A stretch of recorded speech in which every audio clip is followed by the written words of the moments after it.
Coast FM's Celebrity Science, bringing you interviews with scientists, celebrities and special guests.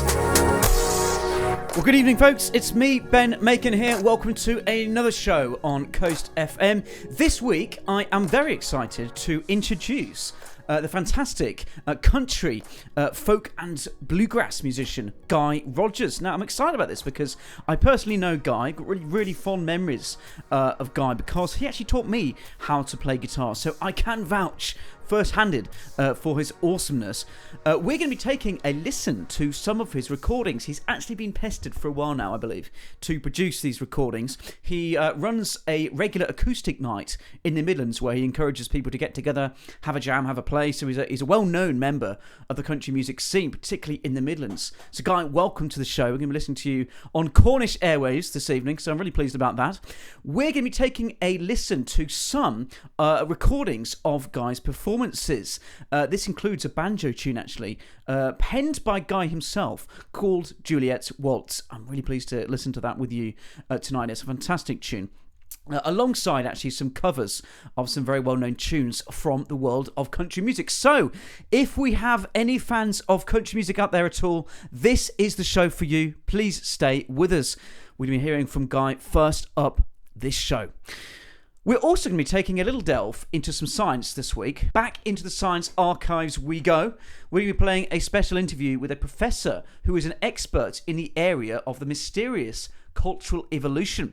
So in high school biology, you probably learned about the evolution of traits like the beaks of Darwin's finches, the long necks of giraffes, or countless other physical adaptations that can be observed.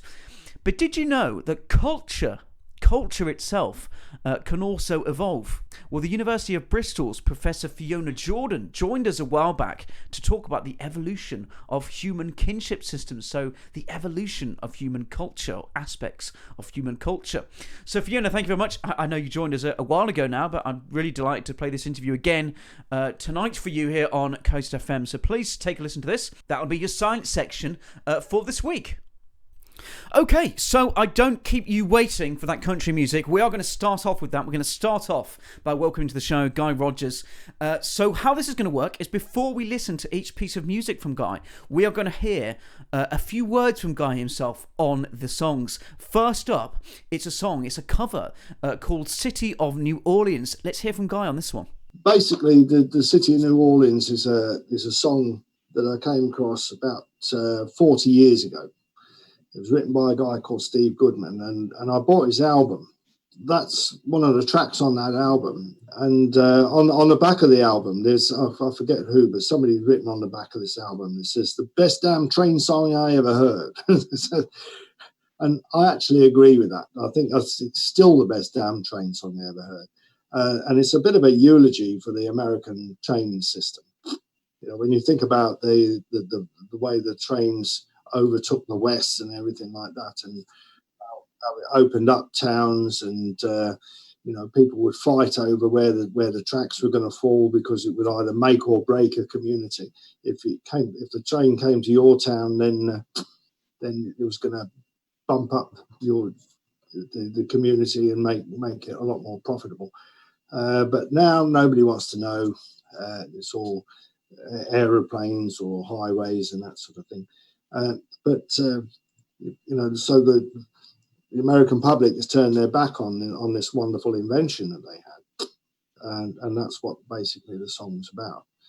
There's a little turnaround I do on it to introduce it and to punctuate the individual verses, and that I wrote backstage somewhere at a gig. Thanks very much, Guy. Well then, let's take a listen to this piece of music. This is City of New Orleans, covered by Guy Rogers.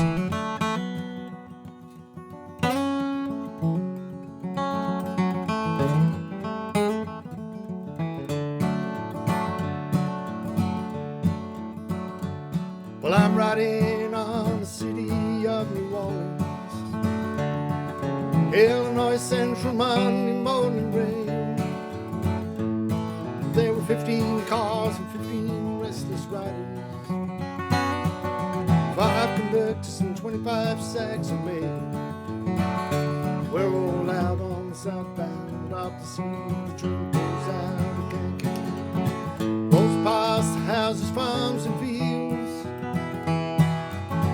passing the towns that have no name, and brickyards full of old black men. The graveyards of rusted automobiles, singing good morning America, how are you?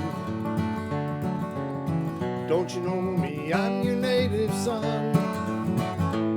Well, I'm a train they call the city of New Orleans, and I'll be gone 500 miles when the day is done.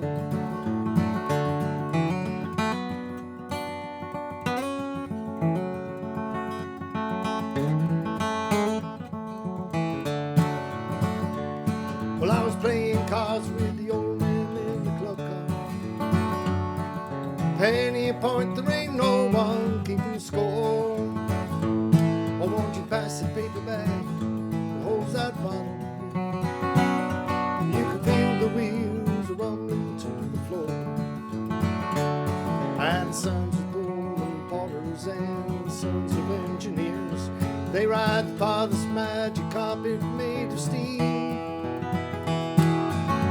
Mothers with their babes asleep go rocking to the gentle beat. The rhythm of the rails is all they feel, singing good morning America, how are you? Don't you know me, I'm your native son. Well, I'm a train they call the city of New Orleans, and I'll be gone 500 miles when the day is done.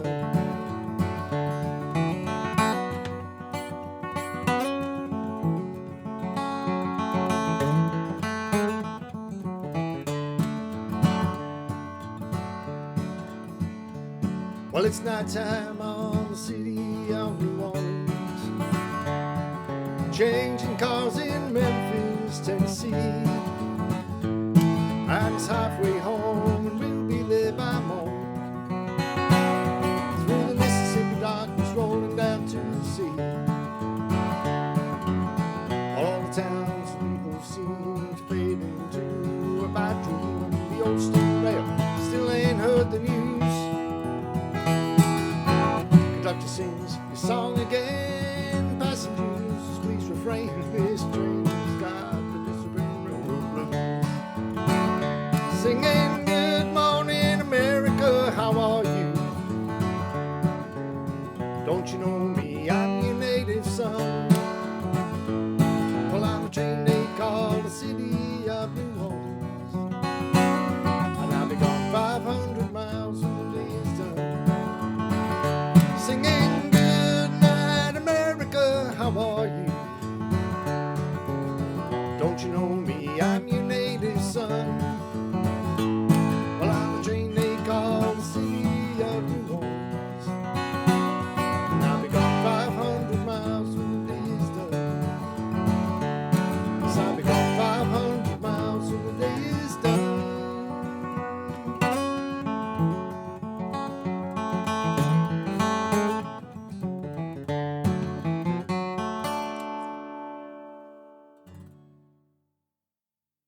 Beautiful recording by Guy. And you know what? All of these recordings are done on just one microphone, one take. So impressive stuff. Thanks for that one, Guy. Next up, then, we're going to take a listen to another cover.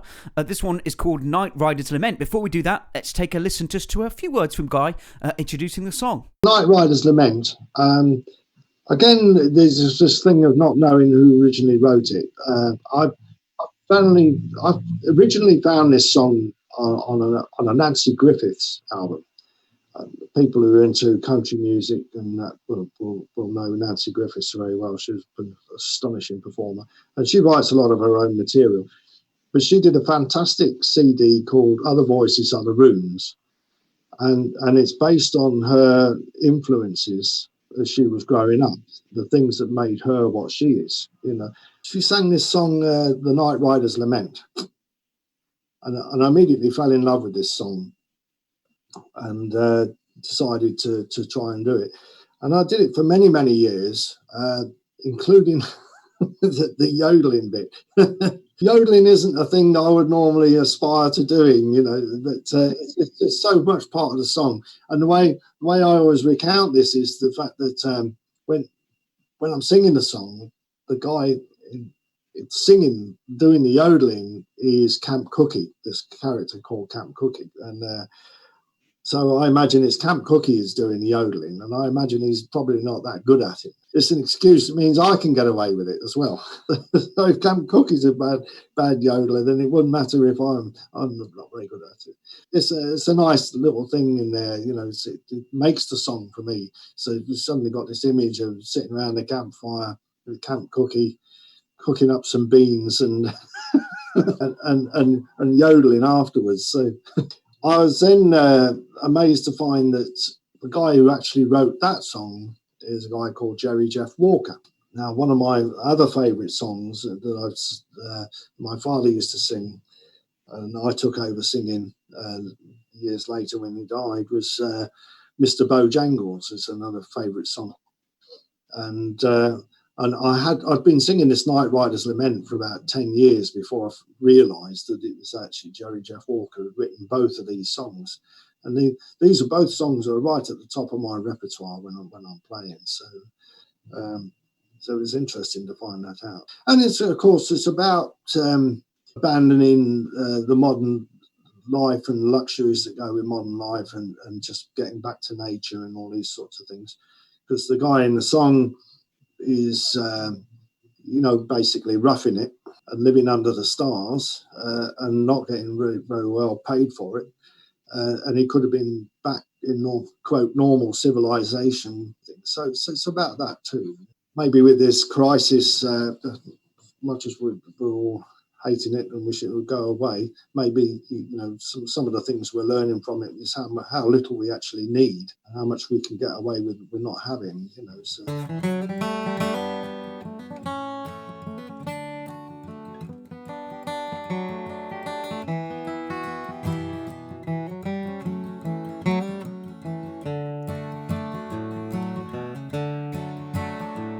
While I was out riding, the graveyard shift midnight till dawn. Well, the moon was as bright as a reading light for a letter from an old friend back home. And she asked me, why do you ride for the money? And why do you roll for short pay? You ain't getting nowhere and you're losing your share. Oh, you must have gone crazy out there.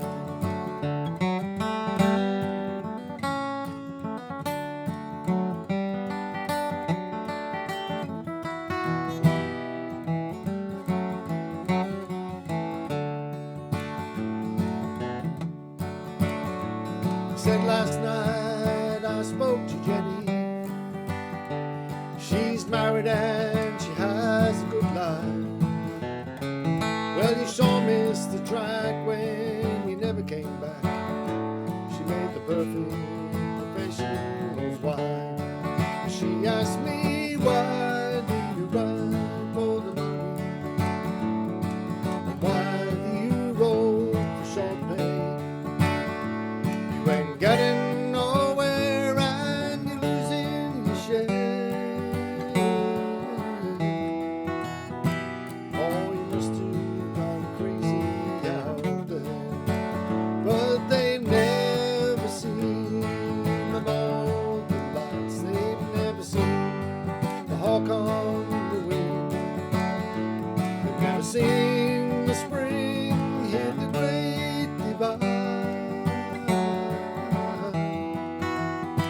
And in the moon, old Camp Cookie sing. Yodelay, oh, yodelay, oh, yodelay, lady, yodelay, oh, yodelay, oh, lady, lady.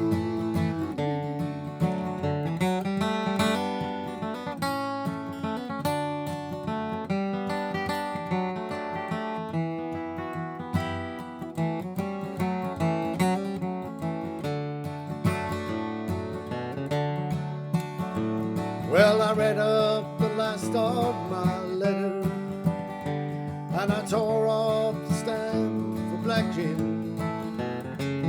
Little Dougie rode up to relieve me. He took one look at my letter and grinned, and he asked me, why do you write for the money? And why do you roll for short pay? You ain't getting nowhere and you're losing your share. Oh, you must have gone crazy out there. But they've never seen the northern lights. They've never seen the hawk on the wing. They've never seen the spring hit the great divide. And the little old camp cookies sing.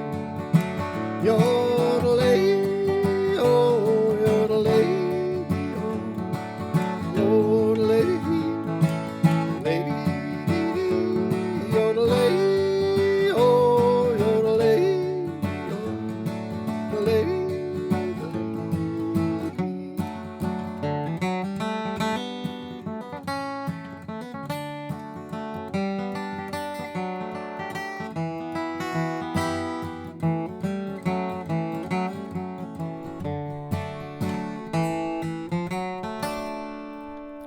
Night Rider's Lament there, covered by Guy Rogers. Thank you, Guy.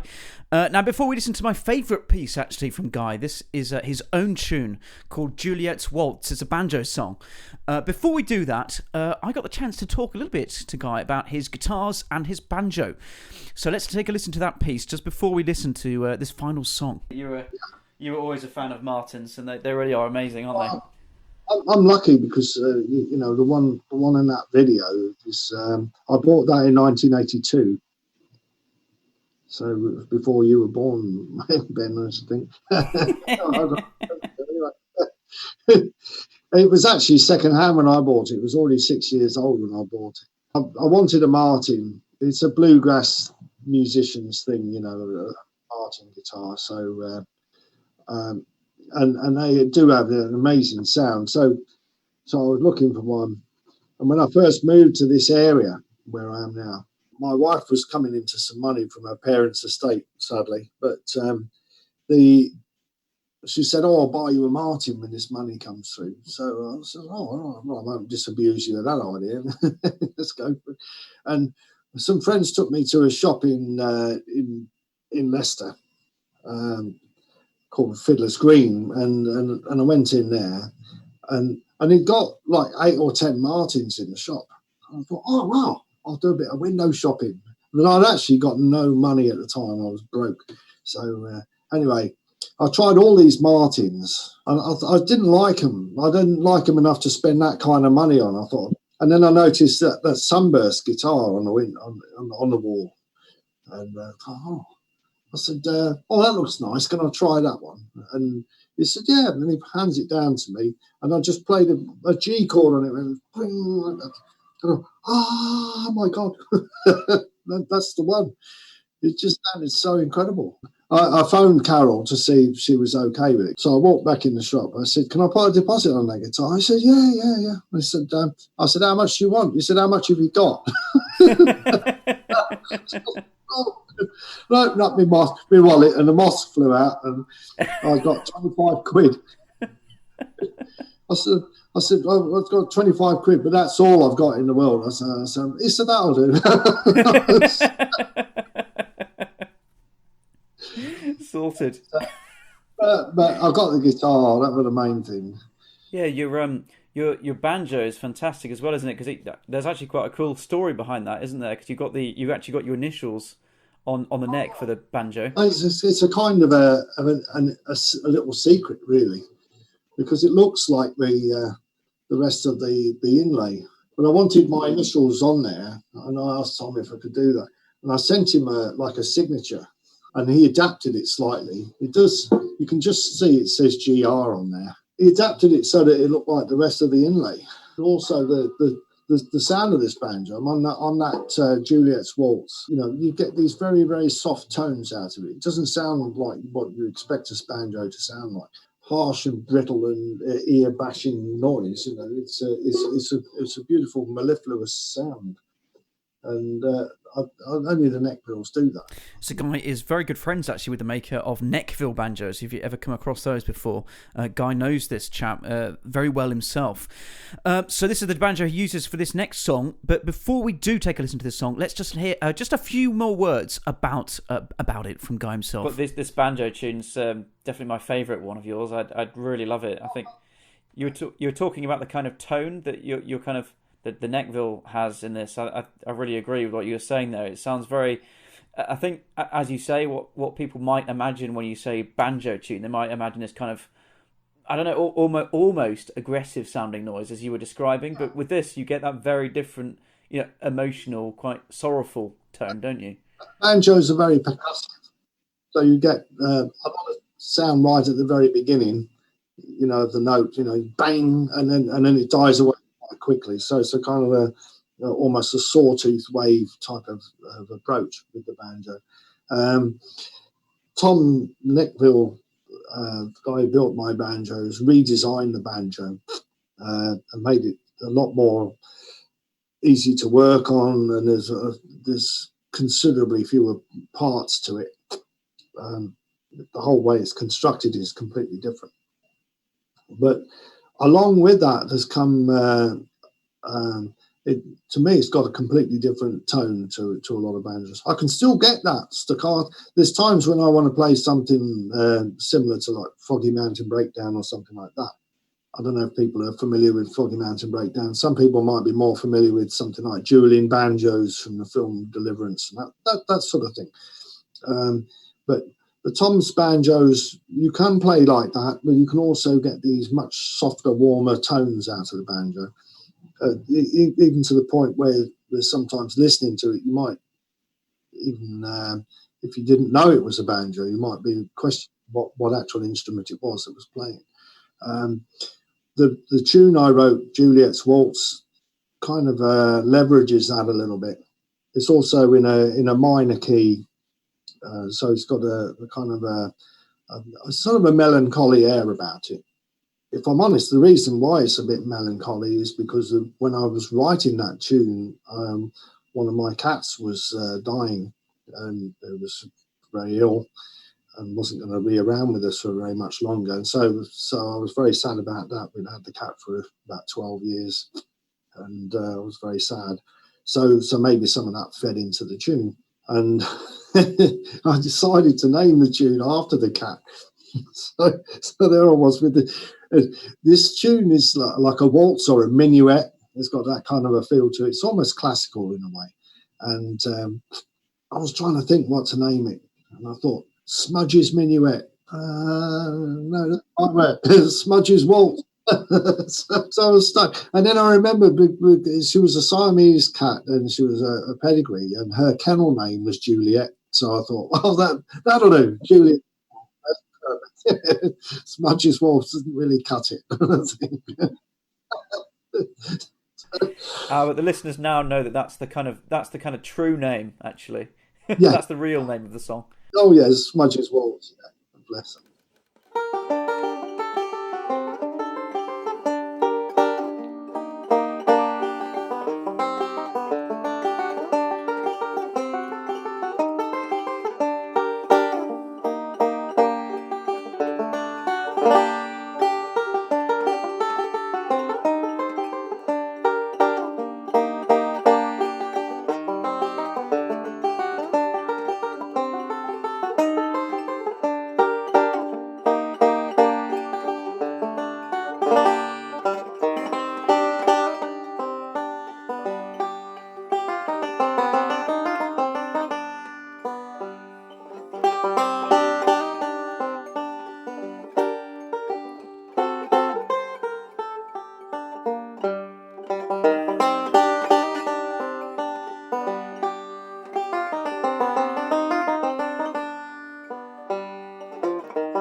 Juliet's Waltz by Guy Rogers. Well, thank you very much indeed for coming on the show, Guy. It's been a pleasure having you. Really hope you've enjoyed that, listening in. Hope you enjoyed listening to some of the Guy's music there. Those couple of covers we heard first, City of New Orleans and Night Rider's Lament, followed by that original song by Guy called Juliet's Waltz.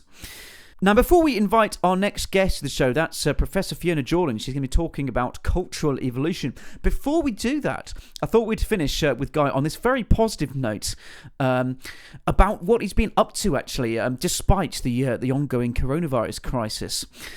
This is a really positive message, I think. It's a message, really, I think, of the resilience of people going through this and how they're adapting their work and their lifestyles around it. Just listen to this.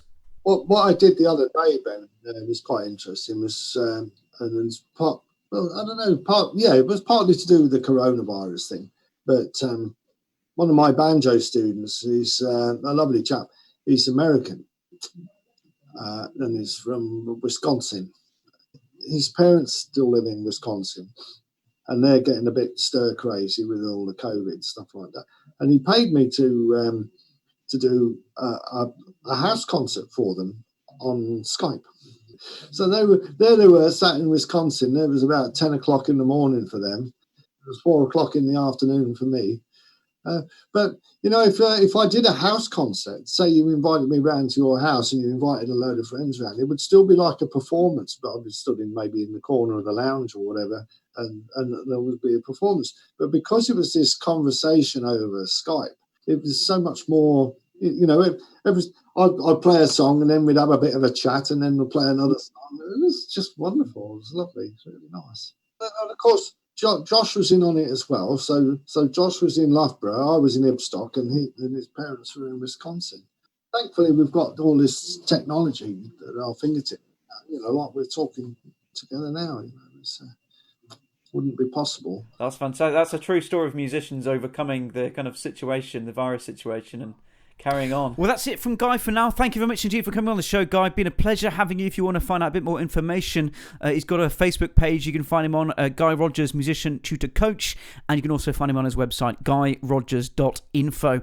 The links are also on my Facebook page, Ben the Radio Guy, if you want to follow them there. Right, okay, it's time to introduce the fantastic Professor Fiona Jordan to the show. Now, we actually had Fiona on a while back now. This is delving into the science archives. We're going to be playing this special interview with Fiona. It's all about the area of, and this sounds a little bit mysterious to those of you who are not sure what this term means. I've got to admit, I really didn't know before I was talking to Fiona either. But it's called cultural evolution. So kind of in typical biology, in high school biology, I should say, you've probably learned, right, about the evolution of traits. We could call them physical traits, I suppose. This is things like the beaks of Darwin's finches, the long necks of giraffes, etc., etc. But this kind of comes to this interesting area. Did you know that culture itself, can also evolve? Well, this is what the University of Bristol's Professor Fiona Jordan was talking about a while ago when she joined us on the show. She's talking about the evolution of human kinship systems. I thought I'd give you another chance to listen to this interview on the show this week. Anthropology is one of those subjects where you say to people, I'm an anthropologist, and they say, do you work with chimpanzees, or do you do Indiana Jones, Lara Croft archaeology?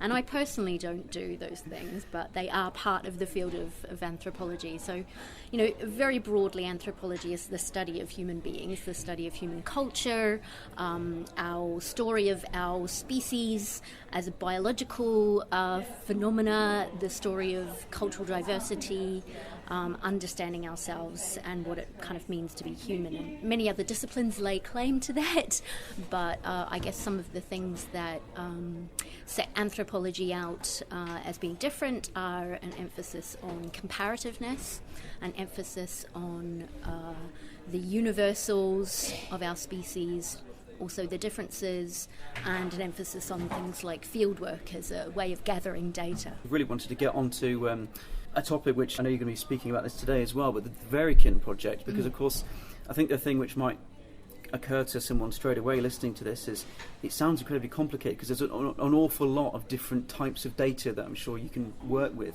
And I know this project that you're going ahead with and you're going to be talking about today, involves a bunch of different types of data. I wonder if you could kind of outline that for us. Yeah, sure. So the Makin project is a project that at its heart is trying to understand something very fundamental about being human, which is kinship, so family, marriage, how we organise relatedness to other people. And unlike other species, we have a variety of different ways of organising our families, of our norms around marriage, our norms around the kinds of family members that we live with, the kinds of childcare that we have, inheritance patterns, all those things come under this umbrella of kinship. And kinship has been at the heart of anthropology for most of its existence. So anthropology kind of started, if you like, by early anthropologists noting that there were great differences between human societies and how many spouses one could have at any one time, for example, or the ways in which people treated their cousins versus their siblings. So some of these questions are very enduring, particularly because for anthropologists, family is often the kind of core unit of social structure for different societies. At the base of many traditional hunter-gatherer populations, for example, family is very important. Family is very important in all kinds of societies, even our own, but the ways in which that plays out varies. So for myself, I come from a very cross-disciplinary background, so I started off with an undergraduate degree in psychology. I got interested in anthropology and biology and switched to biological anthropology as well. And then I ended up actually being very interested in language and linguistics as a kind of a tool to understand the past as well. So this project has brought together those different fields from anthropology, from evolutionary theory and methods, from linguistics and from psychology. So what we're trying to do is we're trying to understand, we've got all of this diversity across the planet. There's something like 7,000 languages that are spoken. We have ethnographic records from thousands of societies, and yet we find these clusters of patterns of how we organise families. Anywhere between sort of 6 to 12 kind of main categories of family structure. So our just very simple question is, why do we see that diversity, and why don't we see all of the other millions of possibilities that we potentially could have? So we're taking 3 approaches, and the first is an evolutionary approach, a cultural evolutionary approach, where we take some of the methods that evolutionary biologists use to understand how species are related. So if you're a biologist and you want to know, perhaps you discover a new species and you want to know, is it related to other species that we know about, you can sequence its DNA, and then you can use statistical programs to see how similar that species is to other species, and then you can look at some of its behaviours. So if it's a bird, is it a songbird, for example, and does that songbird have particular kinds of territorial singing that it shares with other species in the same kind of group? So there are a whole range of really powerful statistical methods that we can use on human societies and human languages. So we can say, if we build a family tree of human languages, and then we look at those societies in that context of some being more closely related than others, does that help us explain the variation that we see in family systems? So our 2 Polynesian societies, for example, who share fairly similar languages, do they also share fairly similar family structures? So that's kind of at the heart of what we're doing in that project. We're creating a massive database, so everyone's into big data these days. I don't really think that what we're doing can be claimed to be big data, but we're building something called KinBank, and this is a database of kinship language, so the words that we have for different members of family. At the moment, we've got something like 850 different languages from all across the world. I think we've got around 13 different major language families, and we've got just over 100 different kinds of relatives that we're trying to collect the words for. And we're matching that up to other databases that I've been involved in that have information on things like marriage, inheritance, descent, but also the ways people have of making a living. Are they hunter-gatherers? Do they do agriculture? Also the environmental characteristics of where that society might be. So the big questions that we're asking in that project are, can we infer what went on in the past? Can we do some ancestral reconstruction, a kind of virtual archaeology? It's very hard to infer what kinds of marriage systems people might have had in the past. There's not much you can dig up as an archaeologist, but with these methods we can project back in time using statistical tools. And we're also asking whether there are what biologists call coevolutionary patterns. So if you have a particular kind of kinship system, is that co-evolving together with a particular marriage system or way of making a living, for example, and we're able to use these statistical methods to test those hypotheses. So that's our evolution sub-project. We're also just interested in how people talk about their family in everyday life. So we have another project where we are looking at kinship language usage. So across over 20 Indo-European languages. So these are languages spoken across Europe and parts of India and South Asia. We have gathered something like 90 million words of everyday language, of people talking that's been transcribed, of the language that is used in newspapers and other forms of media, of internet language. So we have things like memes and bulletin boards, forum conversations, all sorts of kind of just boring everyday human language. And in it we're looking to see how often people talk about their relatives and whether there are patterns that are comparable across languages that we know the relationships between. So that is part of trying to understand the kind of everyday mechanisms, if you like, of the ways in which different kinds of relatives may or may not be important to us, because we really don't know. Do we talk about our relatives that much? Do we use the word uncle? And do I, as an English speaker, use the word uncle more than a French speaker might use their term for uncle? So those are the kinds of questions we're looking at in that project. And then lastly, and perhaps most kind of in a more novel sense, we're trying to understand how children acquire language and knowledge about family. And this is something that, sort of going back to having done psychology in the past, really fascinates me, that psychologists have kind of ignored this cognitive skill, if you like. So psychologists know a lot about how children acquire numerical reasoning, for example, or how they learn theory of mind, that other people can think thoughts and have feelings.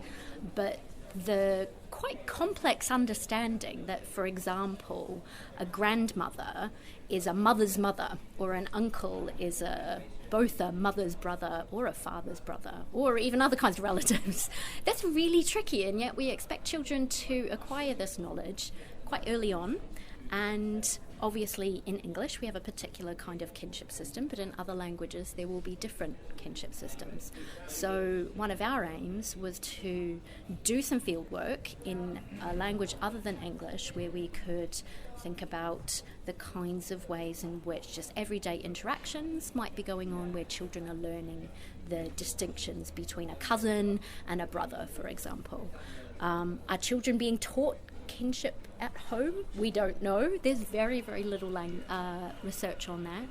And we wanted to be able to think about some, because working with children is very difficult, we wanted to be able to think about ways of eliciting this knowledge from children in different ways. So my colleague Dr. Alice Mitchell has been working with the Datoga population in Tanzania. So these are folk who live a pastoralist lifestyle, so they rely on animal herding, fairly small scale communities. Children don't necessarily partake in kind of formal education or schooling. And the kinship system there is quite different to what we have in English. So families can be polygynous, so men can have more than one wife, and residence is what we call patrilocal. So women, when they marry, go to live in a different community than the one that they were brought up in. And so the ways in which kids might pick up the kinship system there and the different labels for kin have been part of our investigations. And we had to do things like come up with sets of dolls for kids to use, and various kinds of ways to elicit their knowledge using photos and asking them to kind kind of give us a list of people and families. And the idea there is that we'll be comparing that to a similar investigation with English-speaking kids in Bristol, where I work, and trying to see whether there are commonalities in whether children are being taught, but also the kinds of stages of acquisition about knowledge about family. So that's all our data, and that's the kind of ways of working in the project. One thing that obviously a lot of people are really interested in is kind of trying to, and I don't know whether we can go into any kind of depth at all here, and not a problem at all if we can't, but I'm just thinking about, you know, an awful lot of people being interested in kind of reasons behind the kind of high intelligence of humans. And of course, one of the things which people often bring in there is these kind of really complex social environments that we have to adapt to, and that's a perfect example of that. I think, you know, you saying that these children have to learn these really complicated, you know, the correct terms, the correct ways to behave in these different circumstances because of these really complicated kinship systems. That, to me, I don't know whether that's, you know, one of these factors that really plays in there, those complex social environments. Yeah, it's a really nice point, Ben. I think that we've got a range of explanations on the table for, you know, why we humans are so exceptional in many ways, and, you know, the history of anthropology and archaeology has you know, taught us that we go through these stages of thinking it's all about tool use, or we think it's all about kind of political maneuvering, or we think it's all about language, or various other things. And I think the kind of social brain hypothesis, which it's been called, definitely has some legs to it. But I think that this aspect of kinship and family has potentially been kind of neglected from those kinds of considerations. This diversity that we see cross-culturally in terms of everybody has a system of language for labelling who is kin and who is not kin. Every language that we have discovered has some kind of way of labelling that this person either has a kinship role or they don't. So we have this very kind of ancient human language technology for, you know, demarcating out the social world, and it varies, and it must vary in ways that are useful to us, are adaptive for our social environment, and acquiring that is really important. If you go around calling the wrong person mummy, that has some consequences. And so it is important that to socialise children, you know, into their social groups, that is part of it. And I think the complexity of that acquisition process has really been kind of ignored. And what we're hoping that our project is going to do is to provide some tools for other researchers to take to different communities around the world to do similar kinds of investigations, and then perhaps in the future we'll arrive at some sort of, you know, more global understanding of whether there are similarities in the ways that we are socialising children in this way. Fantastic. 'Cause, I mean, I suppose to any kind of budding biologists out there, obviously recognising your kin is absolutely essential, isn't it? In fact, you know, it's basic hallmark of kin selection and things like this. It's essential that you know that you can recognise kin from kin and correctly refer to them in that way, I suppose, as well. So it's really essential, of central importance, isn't it? Yeah, and, you know, as humans, we don't have some of the tools that other species have available to them. We don't recognise one another by scent. At least that's not our primary way of recognising one another. It seems like there might be ways in which we can detect resemblance in faces. There is some research going on by Lisa De Bruyn and her colleagues at Glasgow at the moment, looking at those sorts of questions. But language is the primary tool by which we label people as kin and non-kin. And it's absolutely critical, knowing who potentially might care for you, or who you have to care for, who you owe some responsibility to, who you might inherit things from, who you should cooperate with, who you ought not to cooperate with. A simple kinship term will do a hell of a lot of work for you, just by giving you that information, you know, in a nice, neat package. And Fiona, I'd really like, if it's okay with you, to kind of I won't keep you for too much longer, honestly, but I'd just really like to kind of step back in time again for a moment now, because you were talking about this at the beginning, but I'd just really like for our listeners to kind of think about this a bit more closely, and that is, you know, and I don't know how much we can think about today on this, but, you know, you're kind of, and with the Verikin project, you're kind of, you know, one of the central questions, understanding that kind of diversity and where it's come from. And can you think back to, and is it possible to think back all the way to with research like this to think back all the way to kind of the origin of language and where it came from originally? Probably not really possible. But it's a tough one, and I don't think I'm prepared to nail my colours to any particular mast on that. Sure. What we can do is the approach that we're taking is looking at a number of very large language families around the world, and being able to project back on the order of thousands of years, in some cases something like 7,000 or 8,000 years. From those, we can say, well, perhaps there have been a set of processes, perhaps associated with the development of agriculture, for example, or urbanization and kind of population density. Maybe there are processes that have gone on in prehistory that we might be able to characterize. We might be able to say, it looks like most of the kinship systems in the past were this kind, and then there's been a change towards this kind. So we'll be able to say things like that. Bridging that gap between what we can observe about primate social systems, what we can glean from the archaeological records in the middle, and then what we can do with the tools that we're using. We've got quite a gap, and it's more than 1 million years there. I don't necessarily think that the work that we're doing will be able to bridge that gap, but we will be able to push back from the ethnographic data that we have now, I think with some really useful inferences about what's gone on in the past. But as to saying this was the original form of the human family, you can imagine my air quotes around that. I really don't know that we'll be able to do that. And I, at the heart, am a variationist. I strongly believe that the most singular aspect to human behaviour is our adaptability and our variation. And I imagine that there's been variation built into that flexibility from the start. As soon as we started trying to colonise this planet, I think that we've had to be flexible in how we organise our family lives. As a last question, I don't know whether you'd be okay with this, but I'd really like to just talk about your kind of reasons for going into this field in the first place a little bit, if you don't mind. Yeah, particularly interesting, I suppose, for any students out there who might tune into this. So I think it'd be really interesting to hear, how someone such as yourself came into being in this field. Yeah. So if I can take this field to be sort of cultural evolution, as I described, I have a very multidisciplinary background that included anthropology, psychology and biology along the way. I was, I guess, lucky enough to be mentored by a couple of people who themselves were very interdisciplinary. So my master's supervisor, Russell Gray, straddled behavioural biology and psychology. My PhD supervisor started off as a bird biologist and moved into human behavioural ecology.